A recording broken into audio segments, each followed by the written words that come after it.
On making sure that every family in every neighborhood is sharing in our success. So I also want to thank Director Owens and the Department of Finance and Management, all of our departments and staff that have been so instrumental to getting us here.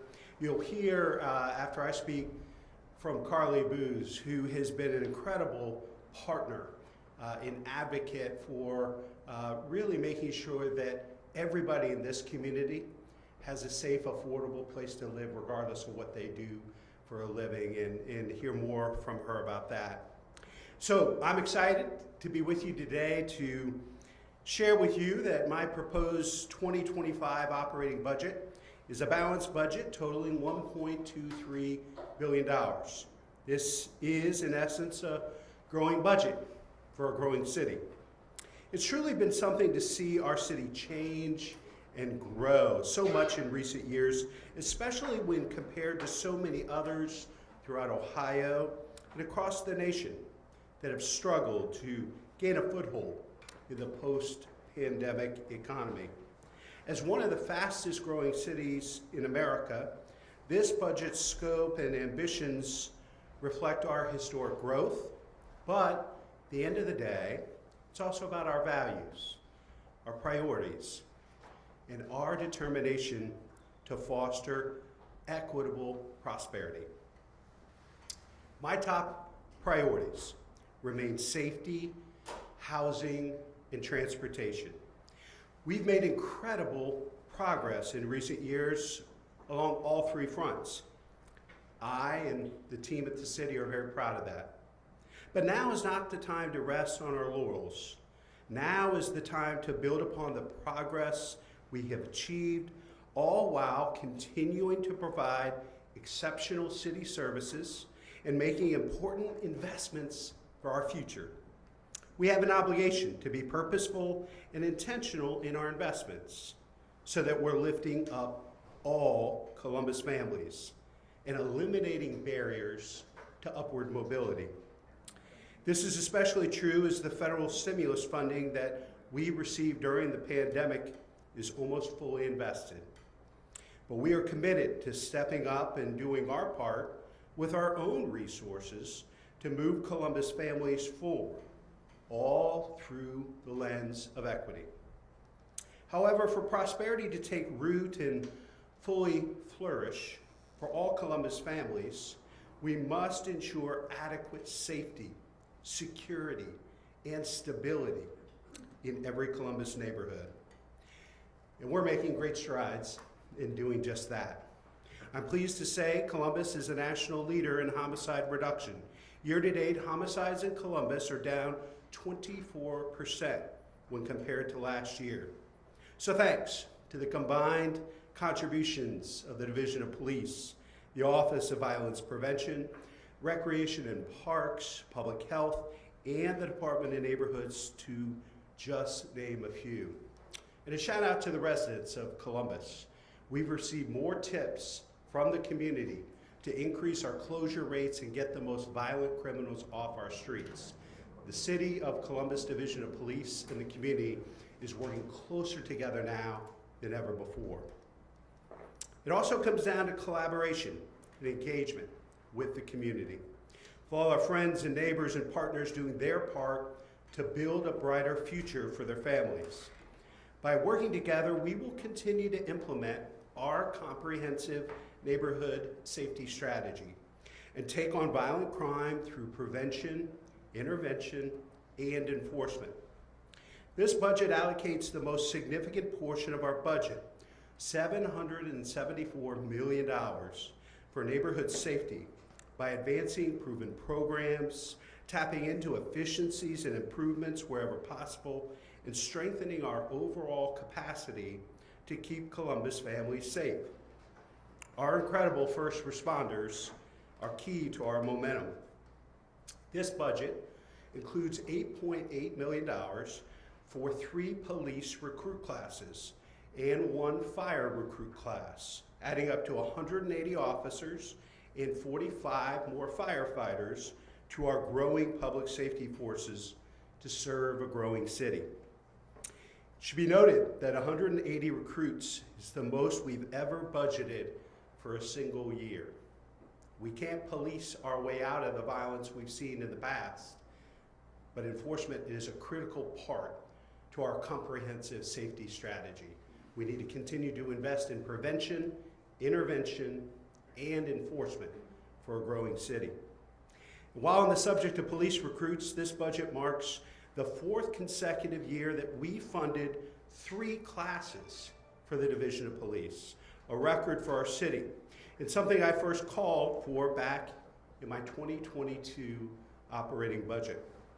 There's also $1.4 million for our police and fire cadet classes, which has enabled us to recruit our largest and most diverse classes of incoming officers and firefighters in city history by connecting with young adults who aspire to make a positive difference.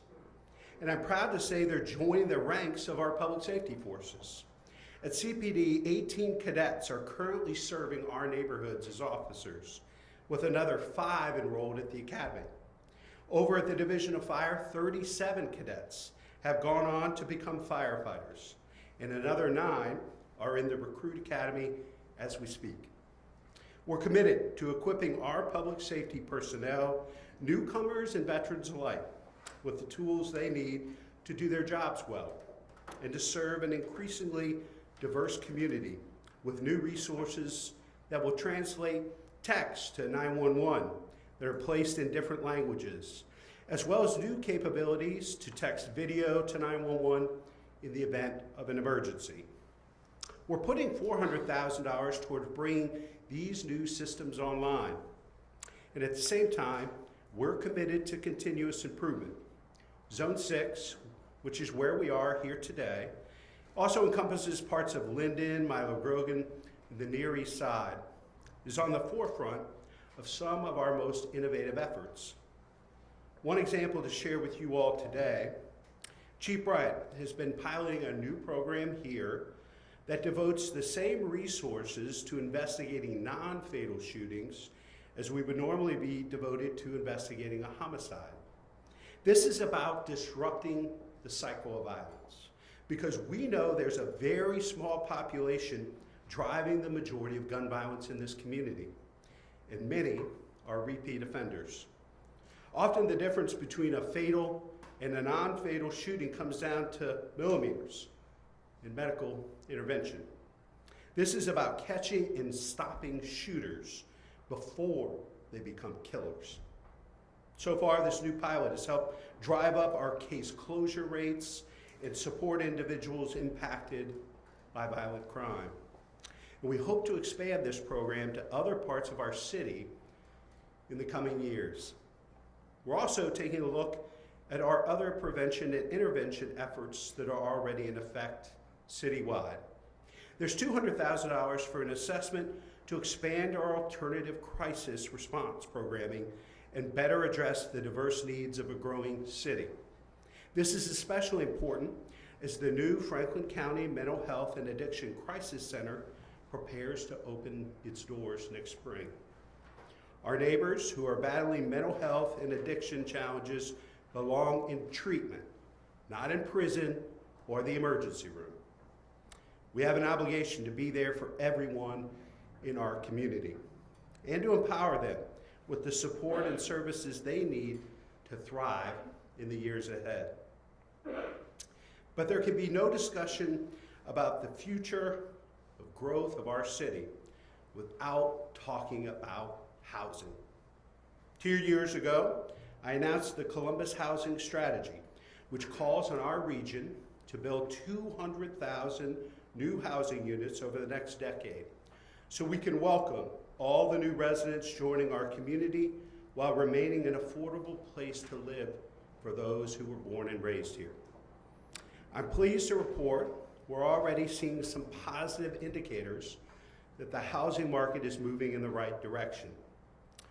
Residential building permits in Columbus are on track to be up 21% over the last year, which shakes out to nearly 6,500 new residential units. And we've leveraged our residential tax incentive program to cut down on the time and cost it takes to build new market rate units, while at the same time requiring the creation of affordable housing units within those same developments. This has brought nearly 8,000 new units in total, 1,500 of which are priced to be affordable for Columbus families. Through the voter-approved affordable housing bonds of 2019 and 2022, we've allocated $140 million to build income-qualified affordable housing. To date, we've supported 39 affordable housing developments, which have created 3,000 affordable rental units, 520 of them being permanent supportive housing. In 2025, $4.3 million of this operating budget will be used to staff our housing team as they invest $83 million from the affordable housing bonds, as well as federal programs and grants, all meant to further expand affordable housing options here in Columbus. Additional progress is on the horizon in 2025 as builders continue to use the updated zoning code that was developed and passed earlier this year via the Zone In initiative. The code changes we implemented have the potential to create 88,000 new homes along our city's key growth corridors over the next 10 years. And this operating budget will fund our ongoing pursuit of zoning reform as we explore how our city's zoning code can be further improved to ensure inclusive, affordable, and welcoming neighborhoods for all. The data is proving that we're turning the tide of our housing crisis, but there are families hurting right now in neighborhoods throughout our city. Our housing shortage is enabling bad landlords to exploit vulnerable neighbors, charging too much and offering too little at properties like Latitude 525 or Colonial Village. That's why this budget includes $10 million for human services grants that will go to community nonprofits dedicated to assisting our city's most vulnerable neighbors with meeting their most basic needs, including housing and facilitating equitable, affordable access to the essentials of life. And that brings us to my third key priority as we look to the years ahead, and that is transportation. Just last week, voters showed up in support of Link Us and overwhelmingly passed Issue 47. This is our region's comprehensive transportation plan, the most transformative investment we could possibly make in our transportation came not from my budget, but from you, the people of Central Ohio, the voters, and I'm grateful for your readiness to invest in our future and equitable access to transportation. The people of Columbus and Central Ohio are optimistic about their future, and they continue to invest in themselves, whether it's economic development, whether it's transit, whether it's education, whether it's housing. The future is very bright in this community. The people of Columbus and Central Ohio are ready to greet the new dawn. This effort will install at least 5 rapid transit bus lines along major growth corridors and build more than 500 miles of sidewalks and communities across Central Ohio.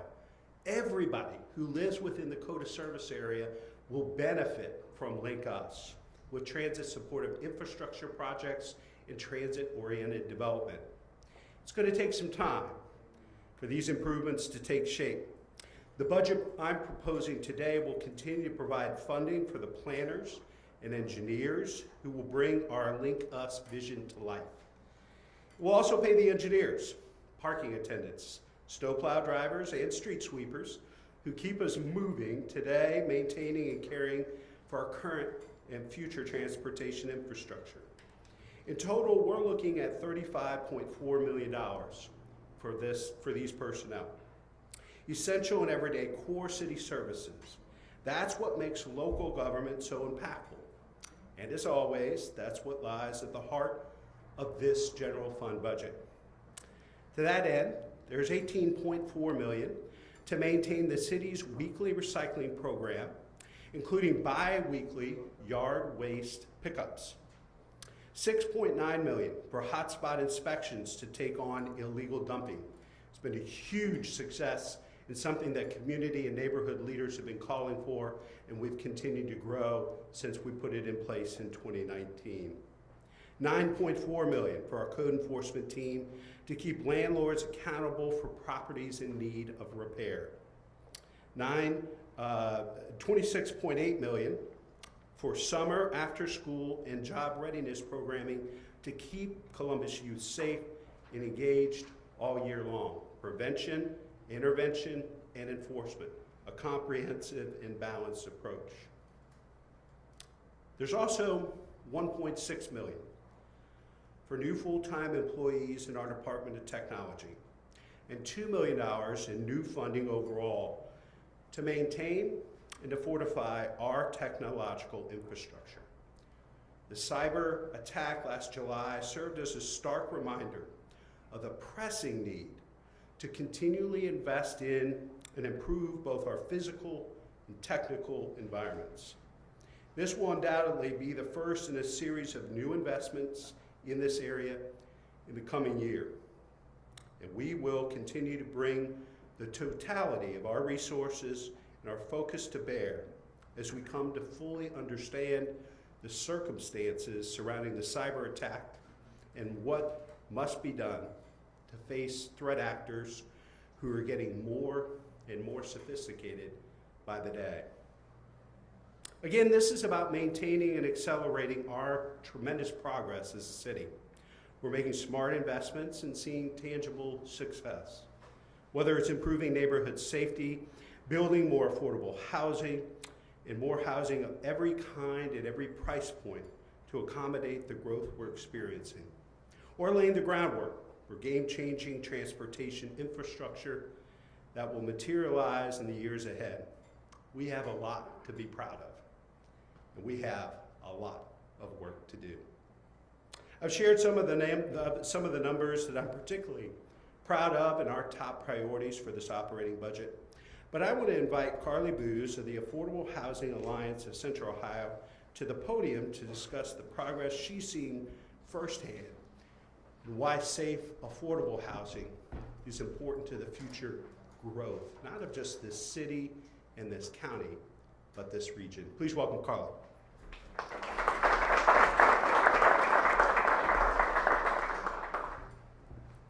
Thank you, Mr. Mayor, for inviting me to represent the Affordable Housing Alliance today. We are a group of 40 organizations that are working collaboratively to close Central Ohio's housing gap, and I have to recognize Dr. Hightower, President Hightower, and the Urban League is one of our influential members. When the mayor did ask me to join today and share some of my reflections on Columbus's progress towards meeting our housing needs, I thought of a passage from one of my favorite authors, Clarissa Pinkola Estes, and she wrote, "It has been proven over the centuries that being different means standing at the edge. It means one is practically guaranteed to make an original contribution, a useful and stunning contribution to her culture." Columbus, together with the rest of the country, has been standing at the housing edge for many years. We, and too many across this nation, have watched evictions rise and housing starts fall. We've seen homelessness creep up and home ownership inch down, and families across the spectrum have worried about whether today is the day they will fall off of that ledge. And it's tempting to watch this and to feel exhausted and to think that these numbers can only trend in one direction, the wrong direction. But doing so forgets that leaning over the edge is the definition of potential energy. It is a powerful catalyst, it is incitement to change, and is the precursor for all progress. And there's no better proof than Columbus. We didn't just lean over that edge, we jumped off the cliff, and instead of falling, we are flying. Through the Columbus housing strategy, our community is dismantling the walls of housing instability one brick at a time. Together, we are updating a zoning code that's been obsolete for half a century, investing meaningfully in our affordable housing infrastructure, protecting our right to be free from discrimination, using housing stability to build routes out of poverty, and clearing barriers on the path to homeownership. and it's working. Every year, fewer and fewer and fewer of our people are living on the brink of housing loss. Despite population growth, despite economic setbacks, despite the entire world moving in the other direction, Columbus is building our way out of the housing crisis, and we are growing stronger because of it. So now is not the time to take our foot off the gas. It is the time to hit the accelerator and show the rest of the country what it looks like to solve a problem as deeply entrenched as housing. Columbus has already made our next steps clear. We will continue to expand housing choices and reduce housing costs through Zone In. We will protect access to social service and legal counsel for those who are defending their homes. We will build upon a successful housing bond program and work across our borders to ensure that this progress is shared by the entire Central Ohio region. We are ready to make that useful and stunning contribution to our community. There's another quote from Dr. Estes that I want to close with. She says, "Ours is not the task of fixing the entire world at once, but of stretching out and mending the parts of the world that are within our reach." In Columbus, decent, safe, affordable housing is absolutely within our reach, and I am thankful for every day and every leader that moves us closer to that goal. Thank you.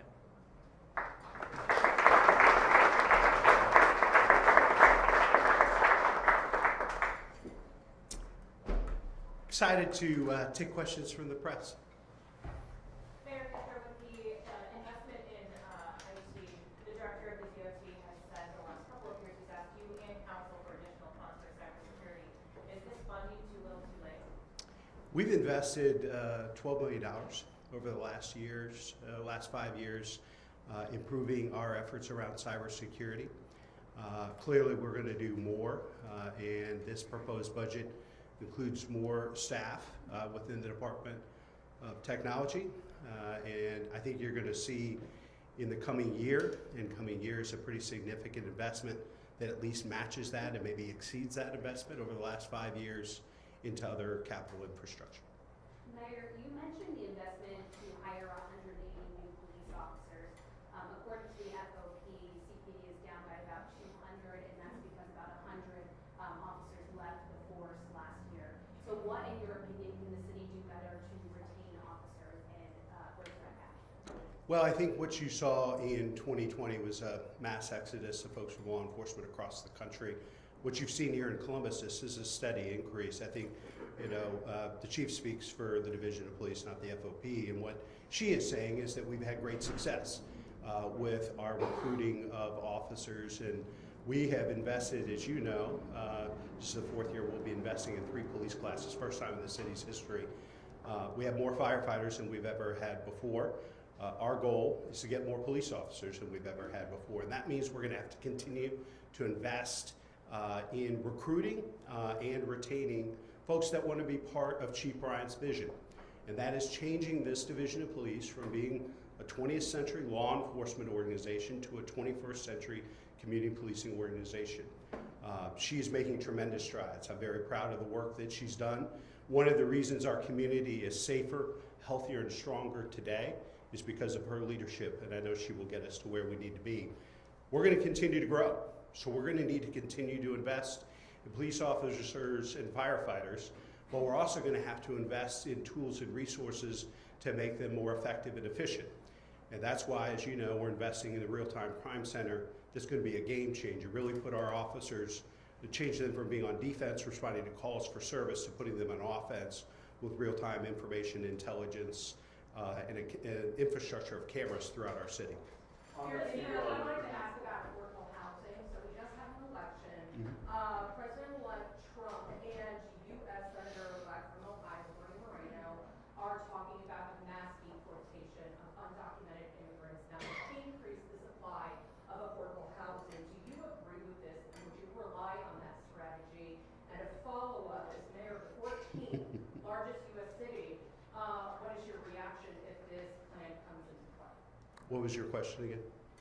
Do you agree that Do I agree with mass deportation? See, here's the deal. I'm not going to respond and see. I've been mayor when Trump was president before. I'm not going to respond to every tweet. I'm not going to clap back at every comment the president makes. Here's the deal. This community continues to grow and thrive because we attract the best and the brightest from around Ohio, Central Ohio, the country in the world. This is a thriving community because we value and embrace diversity, folks from all walks of life that make our community stronger, healthier, and safer. I look forward to working with the President in a bipartisan way on increasing the amount of housing in this country and in this community. We have a supply crisis. We're probably in need of about 4 million units nationwide. And I encourage the new administration to reach across the aisle and work with America's cities, federal lawmakers, and state lawmakers to focus on solving the problem. And that's by bringing more housing units online, as opposed to an approach that, quite honestly, from everything I've heard from the business community, from national experts, is really unfeasible. But if you hired 91 police officers last year, at that same time period, they lost 94. You promised in your budget announcement last year that you would have more boots on the ground than ever before. Did you achieve that goal? We're still working on it, and this is all about continuous improvement. I think what you're seeing is a continued commitment to growing the number of officers on our streets, and that's what you see in this year's budget. We're going to have to continue to recruit the right types of folks that are committed to the cultural change that we're seeing within the Division of Police under the leadership of the Chief. We're committed to continuing to grow the division. I'm a mayor. I wanted things done yesterday, and I'm never satisfied. I always want success, and so I'm going to continue to push that. But part of that is about us making sure that we're not only recruiting the very best, but also retaining. And we think we have a very competitive program and offerings around pay and benefits. I think we also, there are a lot of young people who are going into law enforcement that want to be part of the solution, that want to be part of community policing, that want to serve the public. And we're continuing to see more and more young people join the Division of Police who are committed to that cultural change as well. It's going to take time. As you know, we didn't lose all of those officers overnight. We are stemming the tide and growing the force as we move forward. Yes or no, did you achieve that goal? What goal is that? To have more boots on the ground than ever before. We will get there. We didn't get there by the end of last year, but we will get there. And I think this budget reflects a commitment to this. You know, first time in the city's history, 3 police classes for 4 years in a row, and we're going to continue to work on growing the number of police officers and firefighters throughout our city. When we talk about transportation in these growth corridors, look at Fifth Avenue. We've got 2 new complexes well on the way to completion, new ones that have been finished. We've added a lot of traffic to Fifth Avenue. People are complaining about the amount of traffic that is added to Fifth Avenue. Public service points to link us. Is the city asking people to give up their cars, and is this really a solution to that problem? Well, I don't think anybody's asking folks to give up their car. But, you know, the old adage in Columbus in the 1950s was get in your car, drive until you hit it, get out and walk inside. Well, that's about when we were maybe a third of the size that we are now. And we're going to grow more in the next 30 years than we have in the last 70. So we need to continue to offer more with respect to housing and transit options to make sure that we grow in an equitable way. If folks are spending 50% of their income on housing and another 20% on maintaining and owning a vehicle, that's not a commitment to equity. And that's why the affordable housing work that we're doing and Link Us and these transit lines is so critically important, because the other key part to Link Us is that we can embrace density and height. And we know those are the 2 biggest contributors to affordability. So we're going to continue to work through this, but growing communities are going to continue to have challenges. What's really important is, do we make the right choices in the next 10 years to make sure that 20 or 30 years from now, our kids look back and are proud of the choices we made? Mayor, I want to go back to the immigration piece. So I appreciate you saying that you don't want to comment on every Trump tweet. However, that is a major narrative happening right now, and it is from his administration. Is it a plan? Is there legislation? Is there? This is all discussion. What do you have to say to the undocumented immigrants in your city when they are hearing this discussion day in and day out? Well, I think, again, I didn't run for my 3rd term as mayor to be the anti-Trump. You know, I'm the mayor of the people of Columbus. I also serve as the president of the U.S. Conference of Mayors. America's mayors are not interested in a war with the Trump administration. We're the last bastion of bipartisan left in American politics at the U.S. Conference of Mayors. We look forward to working with the president on solutions that solve problems and protect our residents. That's my commitment to him. That's the conference's commitment to him. But I'm not going to speculate on every piece of narrative that you want to put out there. Both the housing and the Karen? both of your housing and the larger Linda's transportation initiatives depend a lot on leveraging federal grant dollars. Does the election outcome hamper the ability to implement those? Will that money be going away and slow down the progress? Well, the two things that I think I remember from the Trump administration is a commitment and passion around infrastructure and a recognition of public-private partnerships. So I think both with Link Us and a lot of our regional housing strategy and coalition work that we'll be sharing in the weeks ahead, I think they will be very attractive to the president-elect and the Trump administration based on our experience and what we saw out of them in their term a few years ago.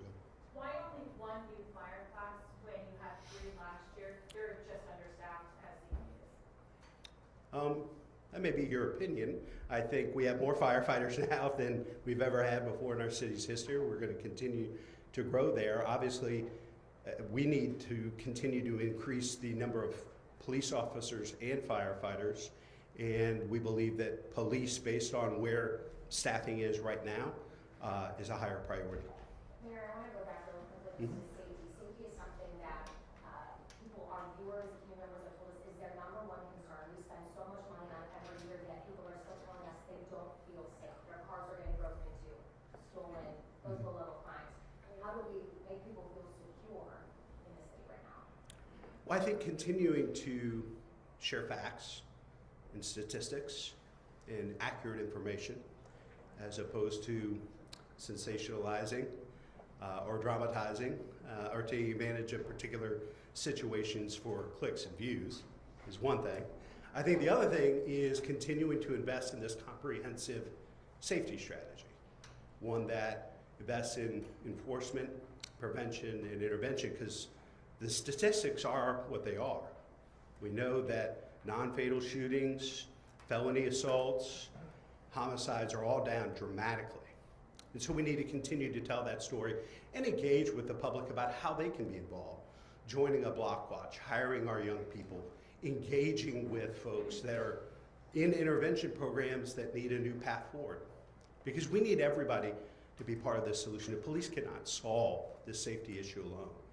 We need the faith community, we need the public, we need the business community, all to be part of this solution. Considering safety is a priority of yours, why was an email just sent out to CPD units like homicide, the assault squad, they're not working overtime? I'm not even aware of your email. I don't know what that is, so I'd be happy to follow up with you. Yeah, basically look at went on. I don't think I was on the email distribution you referred to. If you guys have any questions, come to me. We'll stick around.